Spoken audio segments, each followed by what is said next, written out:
Hey, what is going on, my fellow Sagittarius? Butch Tarot here. I am going to do your 1 week read. It is a general read, so it may not resonate with everyone. It is for your Sun, Moon, Rising, and your Venus. For all you cross watchers, roles can be reversed. Always feel free to comment down below. I get this question a lot, so I'm going to take care of it real quick. Some people, a lot of people actually, and don't, some people, when they ask me, they kind of feel, they say it might be a silly question. It's not a silly question at all. I didn't know before I started doing tarot. We all start somewhere. No question is a stupid question. But the question that I get a lot is, what is my moon, rising, and Venus, and how do I find it out? The best answer I can give you is a natal chart calculator. Google it. NATAL. They're all free that I know. If you find one that isn't free, keep looking.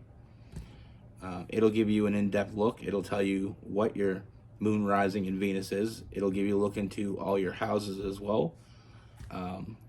It's a mind-blowing experience, so I highly recommend it, even for those who know the answer to the question.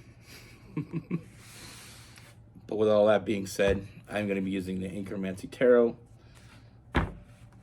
Let's get it. Universe, what message do we have for Sagittarius? What is going on for Sagittarius, universe?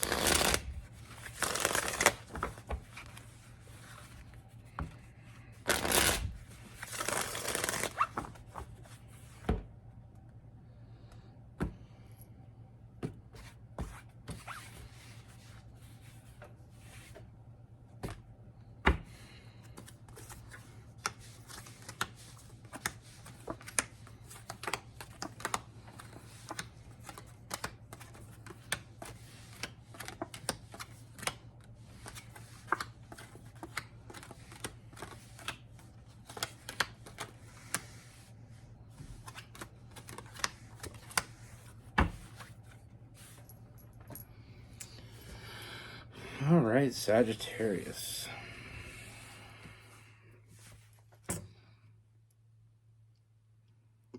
Well, let's get into this. First thing I see is this is someone you already know. And I feel like with this person, I just feel like there's this distance with this person. I feel like with this person, it's like you have a history with this person, but this connection feels more like a friendship. It feels more like, if you live with this person, it feels more like a roommate. I feel like it's like the passion is gone.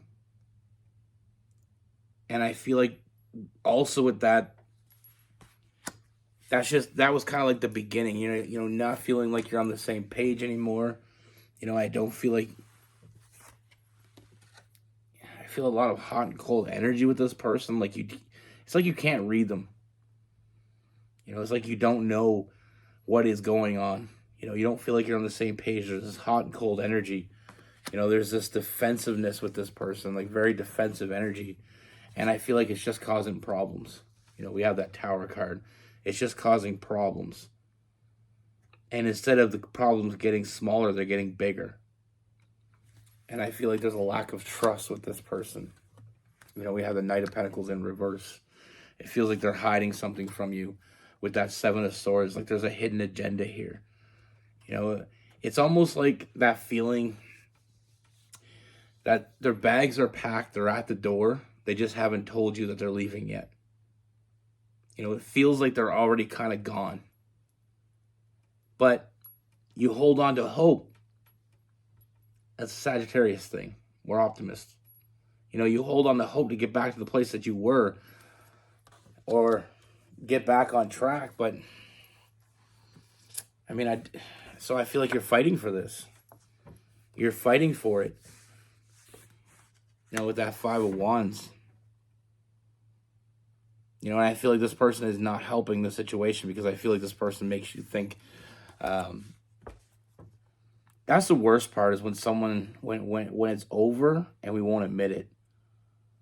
I feel like with this person, they're trying to make you think, they're gaslighting you. They're making you think that you're overthinking this, or your imagination is getting the best of you with that moon card. I mean, but they're not being honest. And that's why I feel like your intuition is telling you something here, Sagittarius, and we need to really listen to it. With the High Priestess, the Queen Swords in reverse, I don't feel like this person is being honest with you anymore. And not to say this person never loved you, but I just get the sense that this person is already, their bags are packed.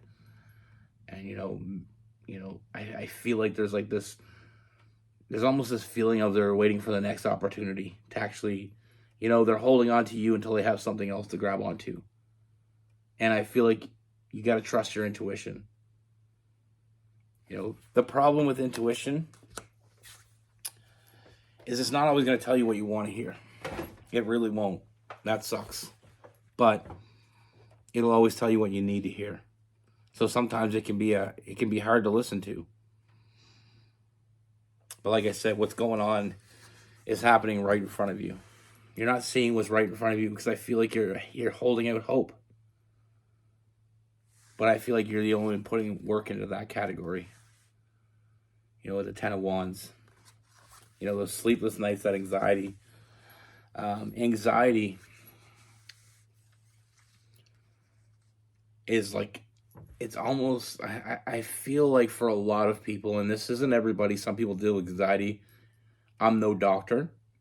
For me, I dealt with anxiety for years, and I feel like it's like a warning sign. It's like telling you, and the more you ignore it, the louder it gets. Like, you're not in the right situation. You're not at the right job, or you're not in the right place, or you're not doing the right thing. Anxiety, I feel like for a lot of people, that's what it is. It's like a warning sign. And the longer we don't listen to it, the louder it gets. It's like that alarm in the morning. I don't know about your alarm clock, but I was listening to my alarm clock. I had the same alarm clock for years, and I listened to my alarm clock, and it's the most annoying alarm clock in the world. I got it for that purpose, because I wanted to wake me up. I usually wake up pretty easy, but if I start to oversleep, what happens with my alarm clock is, like, after a minute, or, I don't know exactly how much time, maybe even just 30 seconds, it'll start to get louder, and it'll keep getting louder and louder and louder. So it's kind of like, I had this thought, this revelation that's like the anxiety.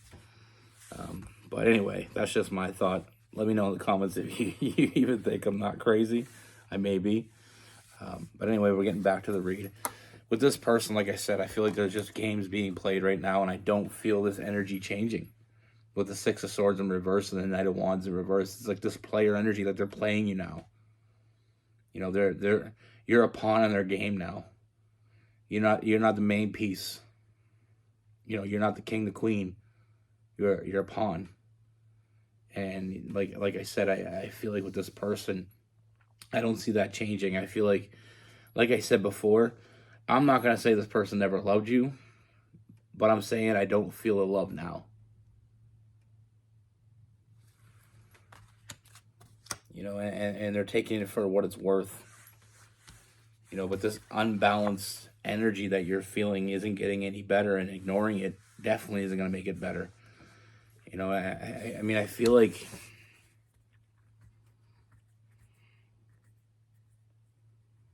I said, I feel like this person is just looking for the next, they're just looking for the next one.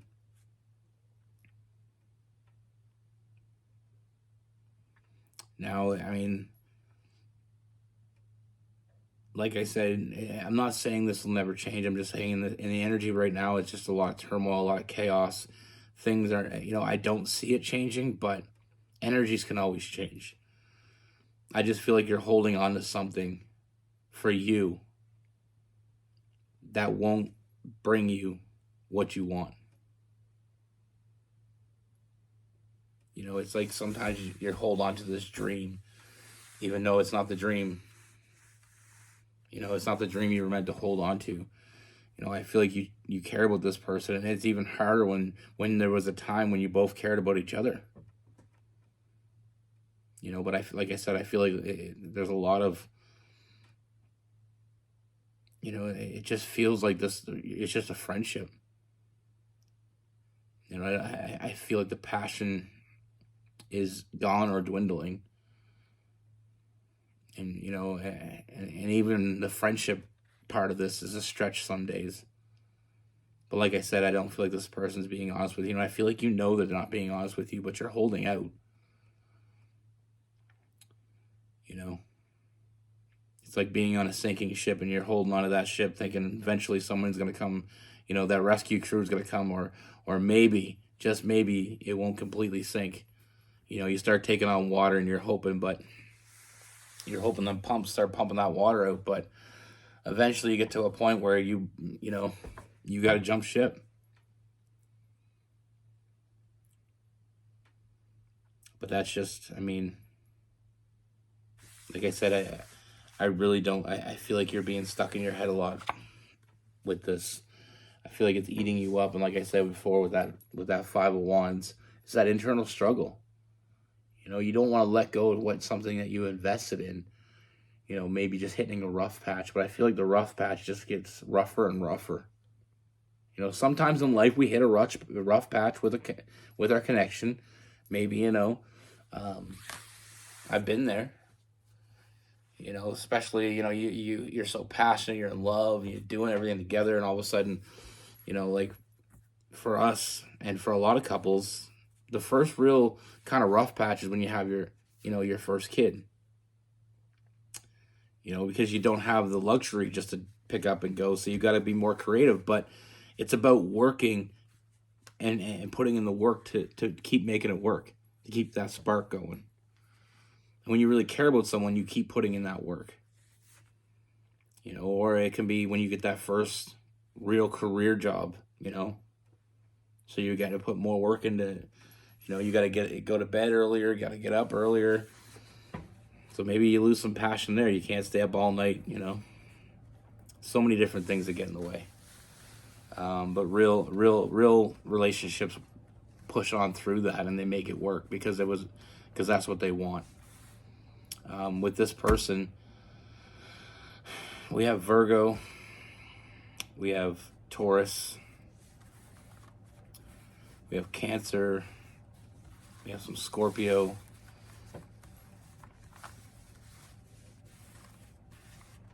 Aquarius, and Gemini,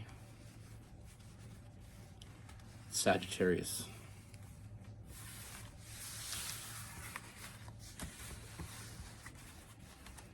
You know, you can't make it work if they're not, you know, it's very, kind of reminds me of driving, you know, or not driving, anyway. I like boat metaphors. I'm from the Maritime, so I'm kind of a boat guy. It's like paddling a boat by yourself. You know, you're sitting on one side, they're sitting on the other side. They got to paddle, you got to paddle, but you're the only one paddling. No matter how hard you paddle, you're just going to go around in circles. You know, if you're on your side. Now in a canoe, it's a little different because you can switch sides. But when you're in a boat, you know, you're the only one putting in the work. You're just going to go around in circles and you're going to tire yourself out. You know, I know it's an old saying and a lot of people have heard this saying, but teamwork makes the dream work. You know, if you share the dream, it'll work. You know, if you got two people paddling, they're both in sync, you're going to get to where you're going really quickly. You know, but like I said, it's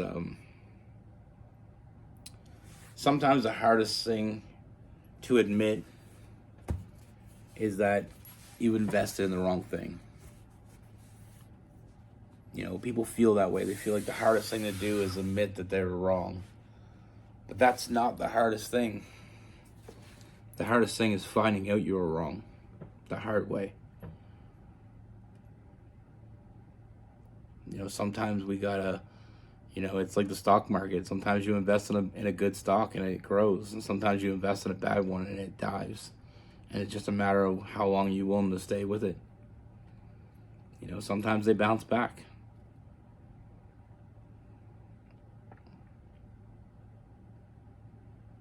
But like I said, with this person, I just feel like there's a lot of gaslighting going on, like making you think that you're overthinking things. That's just covering what they're covering their own ass. You know, when you feel like you start slipping away, they're not ready to move on.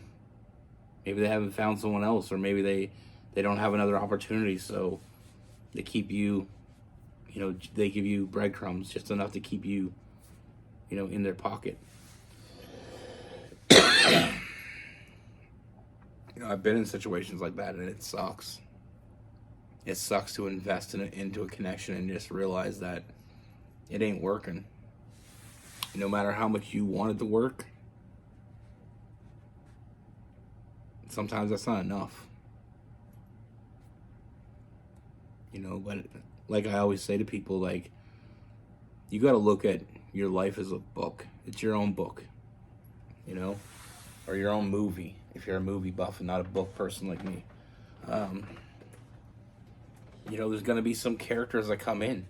Some supporting characters are going to come in and, you know, they're going to play their role, but they weren't meant to be main characters.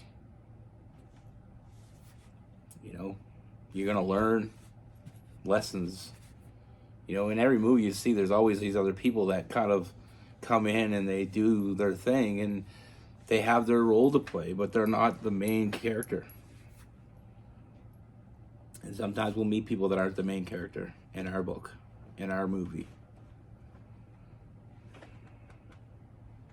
You know, most of the love stories, there's always like this other person. I love the Notebook's a really good one. Like that one there, the other guy that she meets, like that poor guy, he was in love with her, but he wasn't the one. And even in some cases, good people get hurt. I don't know if anybody else felt bad for that guy, but I felt really bad for him. You know, good movie, but I felt bad for that guy because it seemed like a good guy. But it happens, you know. It's easier when the other person isn't a good person, you know. But that's not always life. That's what I really liked about that movie is like she wasn't with some terrible guy that treated her like shit, so she came back to her real love, you know. Anyway, be good. Take care. Stay safe.